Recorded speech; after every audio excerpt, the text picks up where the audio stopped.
আমি তো এই দুনিয়ায় চিরদিন রইব না। আমার বাবা চলে গেছেন, আমার দাদা চলে গেছেন, আমিও তো চলে যাইতেই হবে। আমার কত মানুষ কবরের ময়দানে শহীদ, আমার কত মানুষ এই দুনিয়ায় আমার চোখের সামনে চলে গেছেন। আমার কত মানুষ এই দুনিয়ায় আমি জানাজা পড়েছি। কত বাদশাহ চলে গেছেন, কত বড় বড় শক্তিশালী ব্যক্তি এই দুনিয়ায় চলে গেছেন। ফেরাউন কত বড় শক্তি ছিল, নমরুদ কত বড় শক্তিশালী ছিল, কত বড় বড় শক্তিশালী ব্যক্তি এই পৃথিবী থেকে চলে গেছেন। আমিও তো একদিন চলে যাইব। এই দুনিয়া তো টাকার জায়গা নয়, এই দুনিয়ায় দুনিয়া থেকে কোনো কিছু নিয়ে জায়গা নয়। সম্পদ যা করবেন, প্রাসাদ বানাইবেন, বড় বড় প্রাসাদ হবে, কেউই এই প্রাসাদে থাকতে পারবে না। পারবে? যত সুন্দর করে বাড়ি বানান, যত কোটি কোটি টাকা আপনার ব্যাংকে থাকে, সবকিছু তো এই জমিনেই থাকবে না। নিয়ে নেওয়া যাবে? নিয়ে যাওয়া যাবে না। এই পৃথিবীতে আপনি যা অর্জন করবেন, যা আপনি সঞ্চয় করবেন, সব কিছুই এই জমিনে থাকবে না। জমিন থেকে নিয়ে যাওয়া যাবে? কেউ যাইতে পারবে না।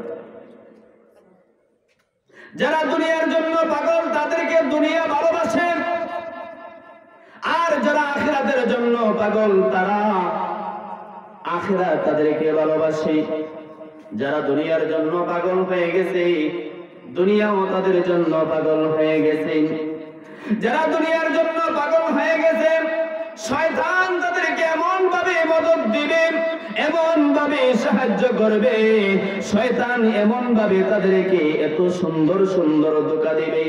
ও শয়তান তাদেরকে বলবে, এই দুনিয়া থেকে তুমি এত সম্পদের মালিক তো তুমি কেন নামাজ পড়বে? তুমি কেন এই শীতের দিনে কষ্ট করবে?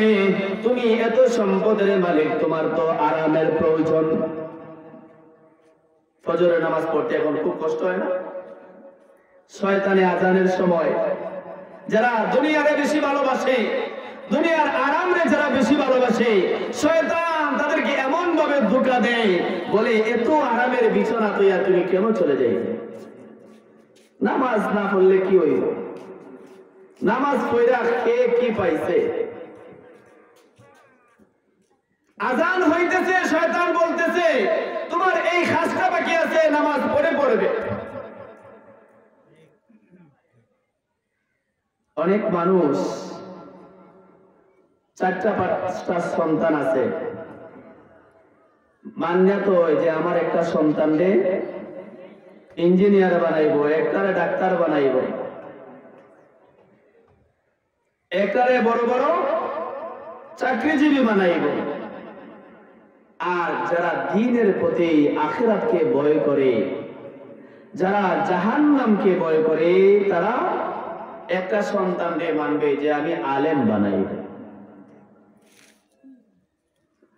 আপনার একটি সন্তানকে যদি আলেম বানাইয়া যাইতে পারেন, আপনার একটি সন্তানকে যদি হাফেজ বানাইয়া যাইতে পারেন, আপনার একটি সন্তানকে যদি কোরআন পড়নেওয়ালা বানাইয়া যাইতে পারেন, আপনার একটি সন্তানকে যদি হাদিস পড়নেওয়ালা বানাইয়া যাইতে পারেন, ওরে বান্দা এই পৃথিবীর থেকে তুমি চলে যাইবে।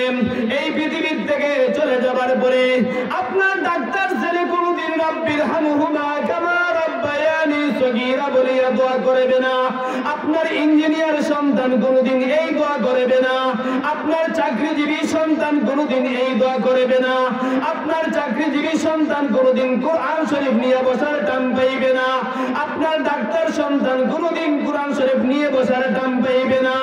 আপনার ইঞ্জিনিয়ার সন্তান কোনদিন কোরআন নিয়ে সময় পাইবে না। কিন্তু আপনি যেই সন্তানকে আলেম বানায়া যাইবেন, আপনার আপনার যেই সন্তানকে হাফেজে কোরআন বানায়া যাইবেন, ওই সন্তান যেই সময় আল্লাহর দরবারে হাত